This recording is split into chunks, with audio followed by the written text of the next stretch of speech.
నమస్కారం. సుఖీభవకు స్వాగతం. ఈ రోజు సుఖీభవలో డాక్టర్ రోబోతో మోకీలు మార్పిడి, హెర్నియా సర్జరీ తప్పదా, ఫాస్ట్ ఫుడ్స్ ఆరోగ్యానికి మంచిది కాదా, యోగాతో స్లీప్ యాప్నియా అదుపు, ఇంకా హెల్త్ టిప్. మోకాళ్ల నొప్పుల్ని వదిలించేందుకు ఇవాళ మోకీలు మార్పిడి సర్జరీ రూపంలో మన ముందు ఒక చక్కటి పరిష్కారం ఉంది.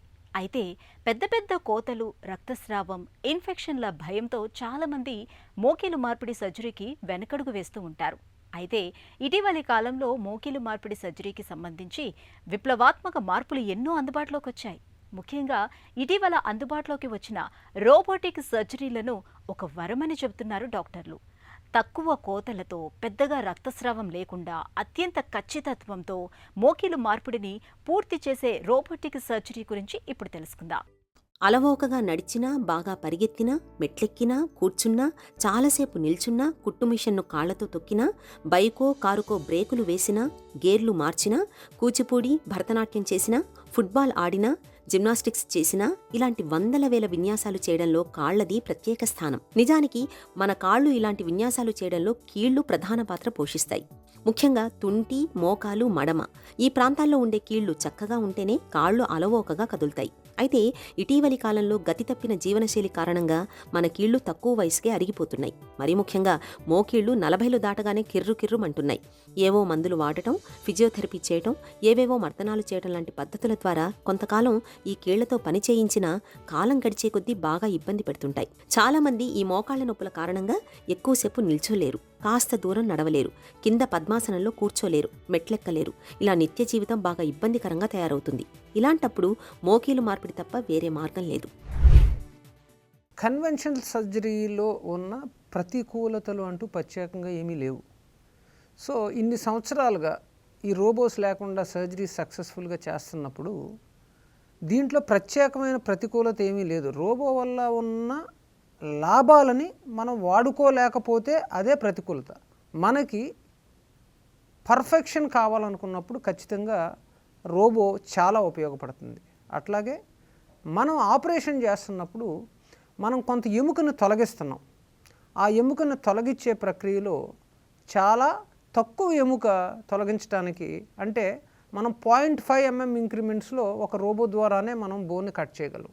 అదే కన్వెన్షనల్గా అయితే 2 mm ఇంక్రిమెంట్స్లో మనం బోన్ని తొలగించే అవకాశం ఉంది.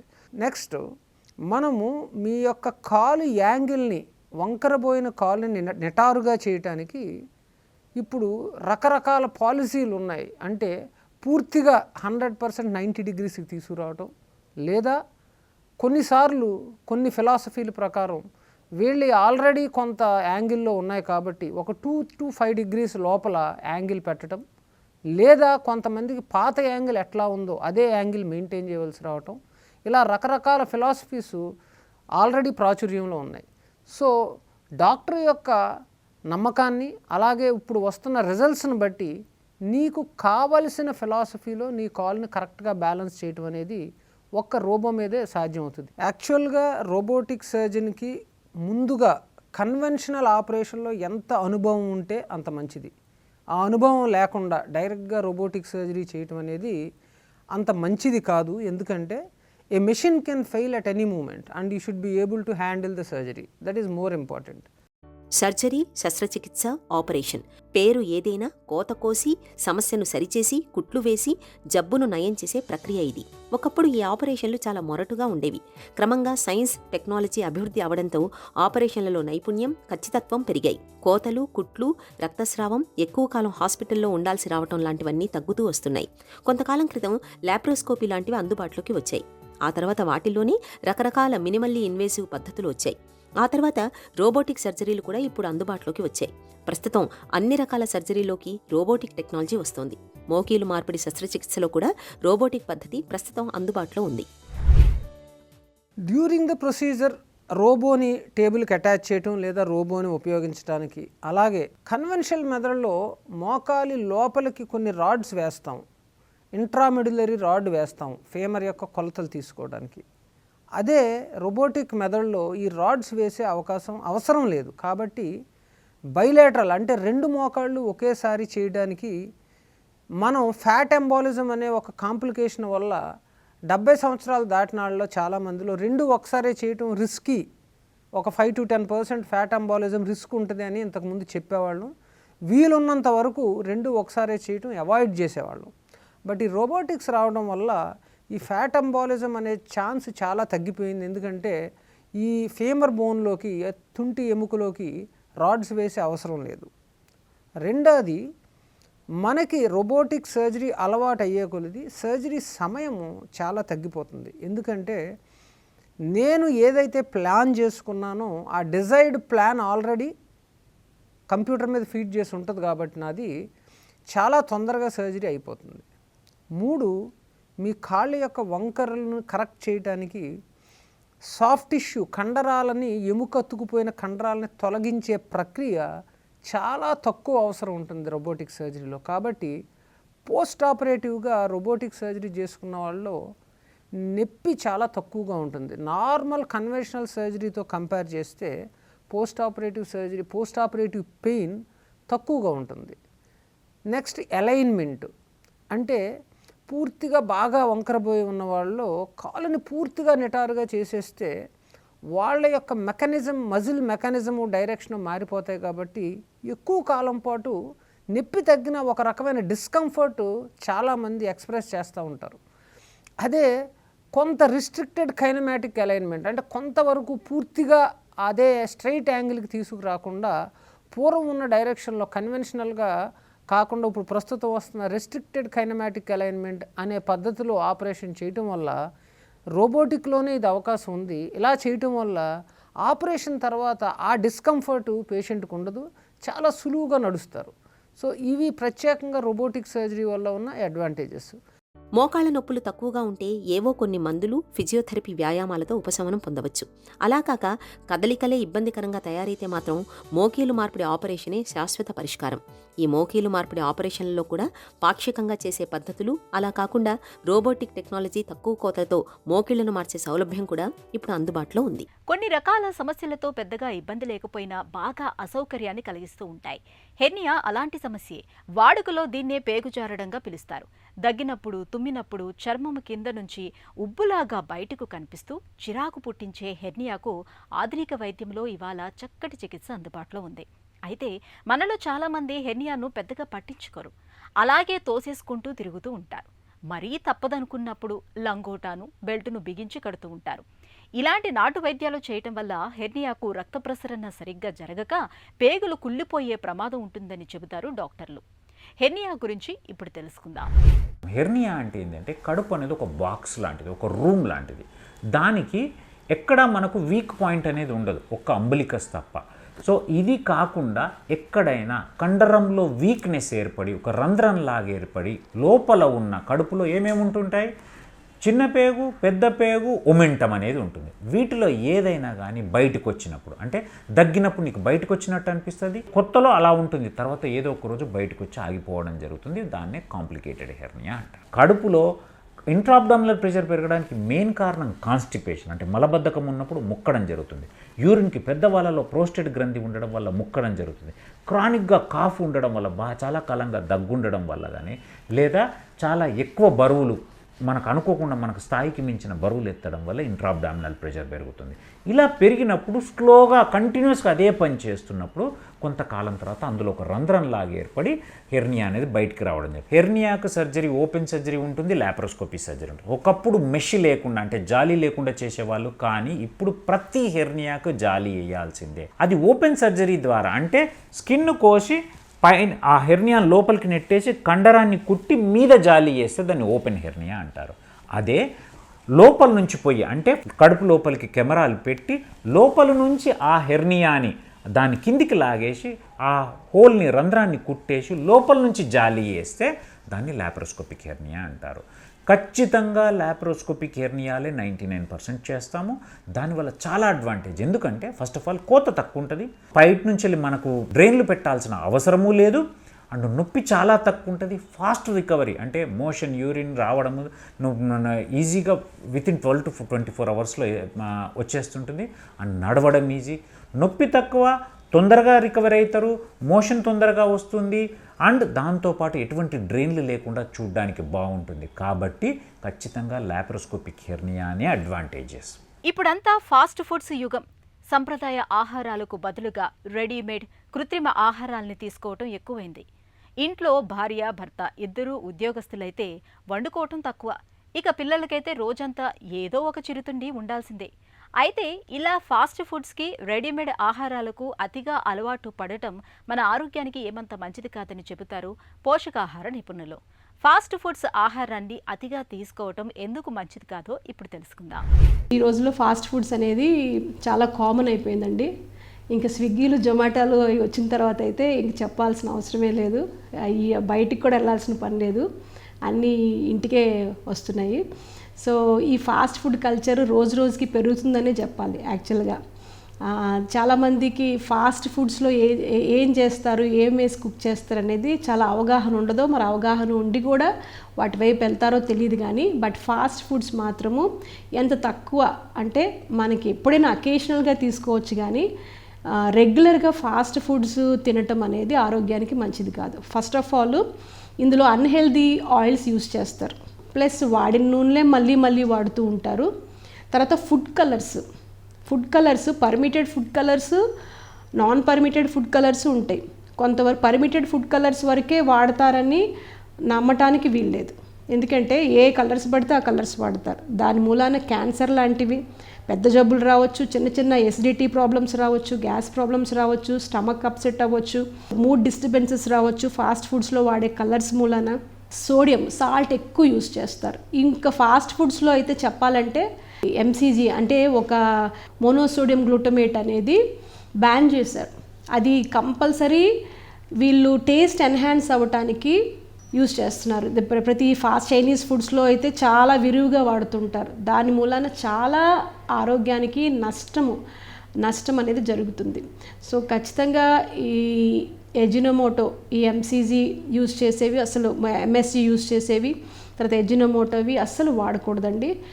ఫుడ్ కలర్స్ ఉంటాయి కాబట్టి మన ఫాస్ట్ ఫుడ్స్కి ఎంత దూరంగా ఉంటే అంత మంచిది. అయితే ఇప్పుడు ఏంటంటే యూట్యూబ్లో వచ్చిన తర్వాత మనం బయట ఏదైతే తినాలనుకుంటున్నామో అది ఇంట్లోనే చేసుకోవటానికి యూట్యూబ్ ఓపెన్ చేసి ఎలా చేయాలంటే ఖచ్చితంగా చేసుకోవచ్చు, మనం హెల్తీగా చేసుకోవచ్చు ఇంట్లో. అదే బయటికి వెళ్ళి మనం తినాలనుకునేవి తింటే కనుక ఖచ్చితంగా ఆరోగ్యానికి చాలా దుష్పరిమాణాలు వస్తాయి. మొదటి దుష్పరిమాణం అయితే బీపీ, బ్లడ్ ప్రెషర్స్ పెరుగుతున్నాయి, వెయిట్ పెరుగుతున్నారు. తర్వాత వాళ్ళు ఫిజికల్గా వాళ్ళు అబ్నార్మల్గా తయారవటమే కాకుండా చాలామందికి దానికి ఎడిక్ట్ అయిపోయి సైకలాజికల్గా కూడా వాళ్ళ అబ్నార్మాలిటీ అనేది మెంటల్గా కూడా వస్తుంది అనమాట వీటి మూలాన. సో ఎంత తక్కువ ఫాస్ట్ ఫుడ్స్ తీసుకుంటే అంత ఆరోగ్యంగా ఉంటుంది. నిద్ర మన శరీరానికి అత్యవసరం. నిద్రలోనే శరీరం తనని తాను మరమ్మతు చేసుకుంటుంది, కొత్త ఉత్సాహాన్ని సంతరించుకుంటుంది. ఇంతటి కీలకమైన నిద్రకు ఇవాళ గురుకు రూపంలో అబ్స్ట్రాక్టివ్ స్లీప్ యాప్నియా అనేది ఒక పెద్ద శాపంగా పరిణమిస్తోంది. తాత్కాలికంగా ఊపిరిని ఆపుతూ శరీరాన్ని ఉక్కిరిబిక్కిరి చేసేస్తోంది. రోజులు గడుస్తున్న కొద్దీ స్లీప్ యాప్నియా అనేది లోలోపల తీవ్ర అనర్థాలకు బీజం వేస్తుంది. నిద్ర తీరుతెన్నుల్ని దెబ్బతీస్తూ శ్వాసకు అవరోధాల్ని కలిగించే స్లీప్ యాప్నియా సమస్యను అదుపులో ఉంచుకునేందుకు యోగాసనాలు చక్కగా ఉపయోగపడతాయని చెబుతారు నిపుణులు. స్లీప్ యాప్నియాను అదుపులో ఉంచే యోగాసనాలు, వాటి సాధనలో మెలకువల గురించి ఇప్పుడు తెలుసుకుందాం.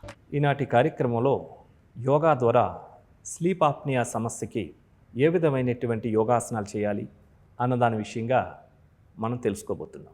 ఇది చాలామంది వయసు పైబడినటువంటి వాళ్ళలో, ఎక్కువ మంది పురుషుల్లో ఈ సమస్య వేధిస్తూ ఉన్నది. ఈ స్లీప్ ఆప్నియా సమస్య ఉన్నటువంటి వాళ్ళు చాలా నిద్ర సమస్యతో బాధపడుతూ ఉంటారు. ఇది నిద్రకు సంబంధించినటువంటి ఒక రుగ్మత. పడుకునేటప్పుడు వాళ్ళకి శ్వాస సరిగా అందకపోవడం, శ్వాస సరిగా ఆడకపోవడం, శ్వాసల సంఖ్యలు తగ్గిపోవడం, మధ్య మధ్యలో కొన్ని క్షణాల నుంచి కొద్దిగా సమయం అంతా కూడా స్లీపు ఆగిపోవడం ద్వారా వీరు చాలా డిప్రెషన్తో, చాలా అలసటతో, దేని మీద కాన్సన్ట్రేషన్ చేయలేక, వృత్తిపైన కానీ ఏ ఒక్క చిన్న పని చేసినా అలసిపోవడం, ఇకపోతే మెంటల్ స్ట్రెస్ లెవెల్స్ పెరిగిపోయి ఇంకా డ్రైవింగ్ కానీ ఏదైనా పని చేసినప్పుడు ఎక్కువ పగల నిద్రపోవడం, ఇలాంటి సమస్యలు వీళ్ళని వేధిస్తూ ఉంటాయి. వీటికి సంబంధించినటువంటి కొన్ని ప్రత్యేకమైనటువంటి ఆసనాలు, ప్రాణాయామాలు ఇవన్నీ కూడా ఉన్నాయి. అందులో భాగంగా ఈరోజు మనం భుజంగాసనం, మార్జాలాసనం మరియు నాడీ శుద్ధి ఏ విధంగా చేయాలో చేసి చూద్దాం. స్లీప్ ఆప్నియాకు సంబంధించి భుజంగాసనం చేస్తాం. ఈ భుజంగాసనం బోర్లా పడుకొని చేస్తాం. ముందుగా దండాసనానికి రావాలి. ఇప్పుడు ప్రశాంతాసన భంగిమకు వచ్చి బోర్లా పడుకోవాలి. బోర్లా తిరిగి పడుకోండి. 2 చేతులు భుజాల కింద, అరిచేతులు బోర్లించి ఉంచాలి నేలపైన. పాదాలు 2, కాళ్ళు 2 జతలో ఉంటాయి. గడ్డం నేల మీద తాకుతున్న విధంగా ఉంటుంది. ఇప్పుడు శ్వాసను తీసుకుంటూ హెడ్ని రేజ్ చేయాలి. Raise your head slowly, look up, raise your head, raise your neck, raise your shoulders. పైకి చూస్తూ ఉండాలి. ఆసన స్థితిలో స్థిరంగా ఉండాలి. 1 2 3 4 5 6 7 8 9 10. Slowly come back. మరొకసారి చేద్దాం. భుజంగాసనం. శ్వాసను తీసుకుంటూ హెడ్ని రైజ్ చేయండి. హెడ్, నెక్, షోల్డర్స్ని ఎంత వీలైతే అంత పూర్తిగా అప్ చేయండి. పైకి చూడండి. Stay there. 1 2 3 4 5 6 7 8 9 10. స్లోగా డౌన్ చేయండి. యథాస్థానానికి రావాలి.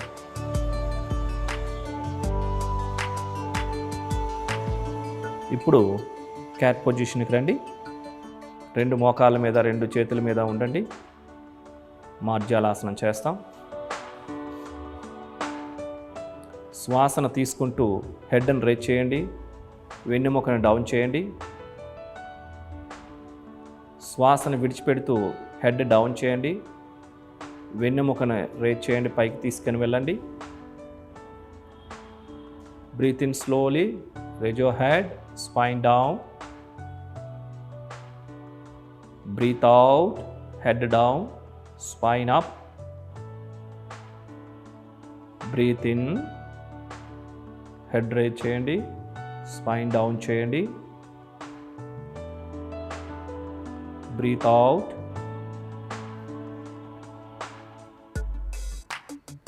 Breathe in.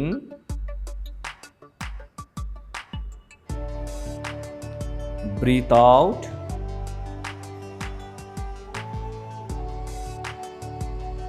Breathe in.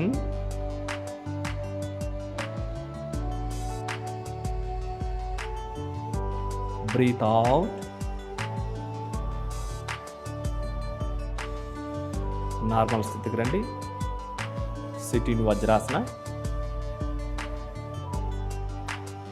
Left hand రిలాక్స్గా ఉంచుకోండి. నాడీ శుద్ధి చేస్తాం. Fold your index finger, fold your middle finger. Okay, close your right nostril with your right hand thumb finger. Close your eyes. Inhale slowly left nostril. Exhale slowly right nostril. Inhale right nostril. Exhale left nostril.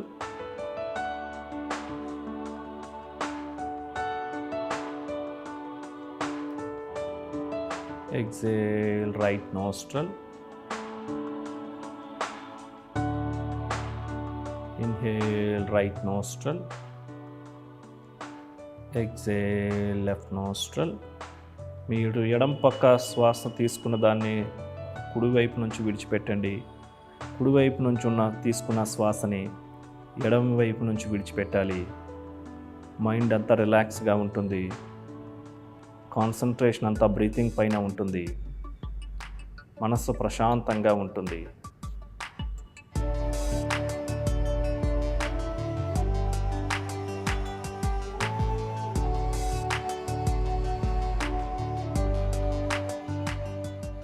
Left nostril ద్వారా శ్వాసను విడిచిపెట్టిన తర్వాత ఆపాలి.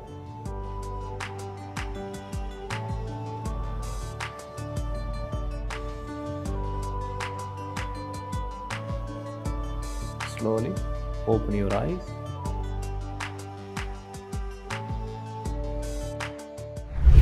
చూసారు కదండి, ఈ భుజంగాసనాన్ని ప్రొద్దున్న ఒక 5 సార్లు, ఒక 10 to 20 కౌంటింగ్తో, అదేవిధంగా మార్జాలాసనాన్ని ఒక 5 టైమ్స్, అదేవిధంగా వీలుంటే సాయంత్రం కూడా వీటిని చేస్తూ, వీటితో పాటుగా ఇంకొన్ని సూర్య నమస్కారాలు, ఇంకా కొన్ని త్రికోణ ఆసనం, ఇంకా కొన్ని ప్రాణాయామాలు కనుక ప్రత్యేకమైన శ్రద్ధ పెట్టి చేసినట్లయితే ఈ రకమైన సమస్య నుంచి చాలా సులభంగా బయటపడవచ్చు.